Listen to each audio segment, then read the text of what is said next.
Monday நைட்டாக ஃபில்லம் போடணுன்ட்டு எங்கள் husband சடனாக ஒரு 10 நிமிஷம் டைம் இருக்குது, ஸ்பீடாக கிளம்பிட்டு வந்துடு, டைம் வேஸ்ட் பண்ணாதுன்னு சொல்லிட்டாரு. எனக்கா என்ன பண்ணுறதுனே தெரியல. நான் டின்னர் கூட ஸ்லோவாக பண்ணிக்கலான்ட்டு உட்காந்து நிதானமாக டீ குடிச்சிட்ருக்கேன். அவர் ஒர்க்லேருந்து வந்ததுக்கப்புறம் டீ போட்டு குடிச்சிட்டு நிதானமாக உட்காந்து குடிச்சிட்ருக்க. கை கால் ஓடலை, கடகடன்னு ரெடியாகி ட்ரெஸ் மாற்றி ஃபேஸ் வாஷ் பண்ணி தலை வாரி குள்ளே போகலான்ட்டு எஸ்கலேட்டரில் வெயிட் பண்ணுறேன். அது ஒர்க்கே ஆகல.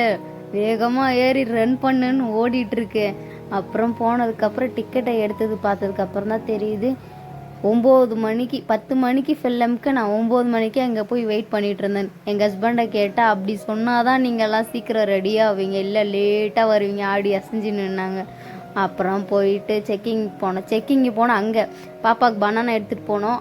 அங்கே செக்கிங் பண்ணி எல்லா பனானாவே அலோடு இல்லைன்ட்டாங்க.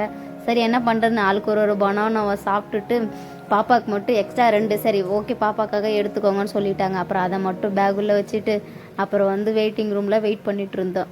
வெயிட் பண்ணும்போது பாப்பாவும் கொஞ்சம் அங்கே எங்கேன்னு ஓடின்னு ஆடின்னு விளையாடிட்டு எந்த டென்ஷனும் இல்லாமல் ஃபில்லம் பார்க்க ஸ்டார்ட் பண்ணிட்டோம்.